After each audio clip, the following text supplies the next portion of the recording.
it's hard to find anything good. Congress could have dealt with any one of those things, right? But we're not getting anywhere from Congress. Don't you think it's finally time we had term limits in this country?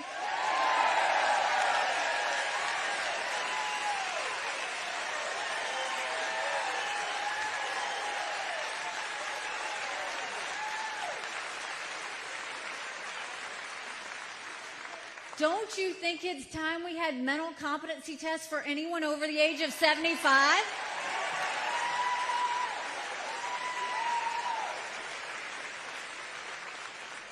Now, let me say this. We're from the South. I'm not being disrespectful when I say that. We all know 75-year-olds that can run circles around us. And then there's Joe Biden.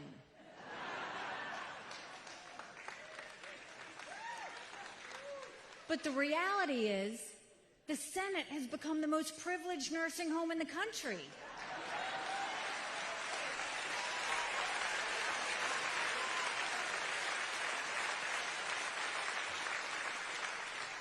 We need to know that people are at the top of their game.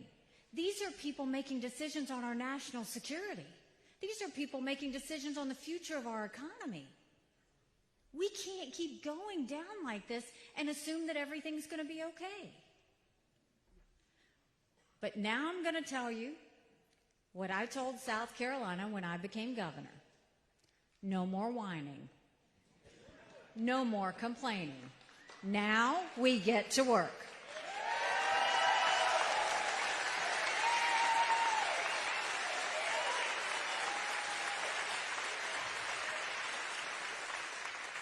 So how do we fix it? Let's start with the economy. The first thing we do is we claw back the $500 billion of unspent COVID dollars that are still out there.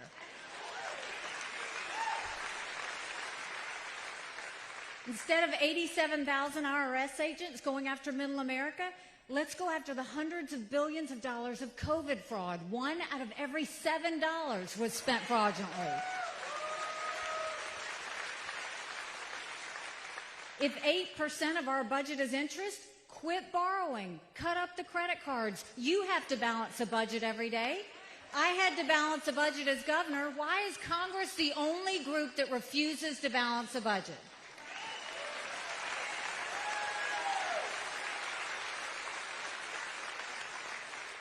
We'll stop the spending. We'll stop the borrowing, we'll eliminate the earmarks, and I will veto any spending bill that doesn't take us back to pre-COVID levels.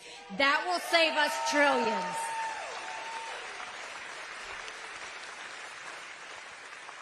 And we're going to focus on the middle class. Right now in America, we see the rich getting richer and the poor getting poorer. We have to let the middle class breathe. And so we're going to eliminate the federal gas and diesel tax in this country.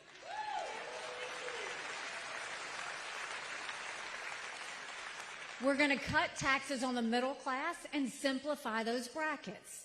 And then we're going to make the small business tax cuts permanent.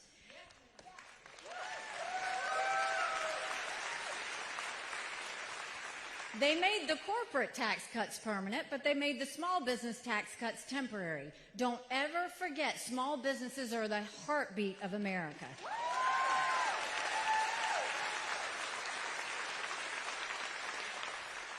So that's how we'll focus on getting our economy back on track. Now let's talk about what we're going to do when it comes to education.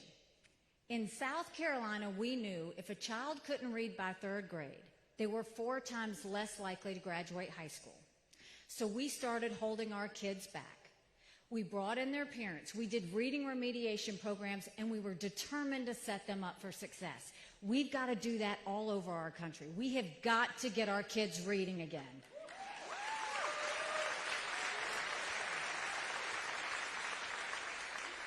We need complete transparency in the classroom. No parent should ever wonder what's being said or taught to their child in the classroom.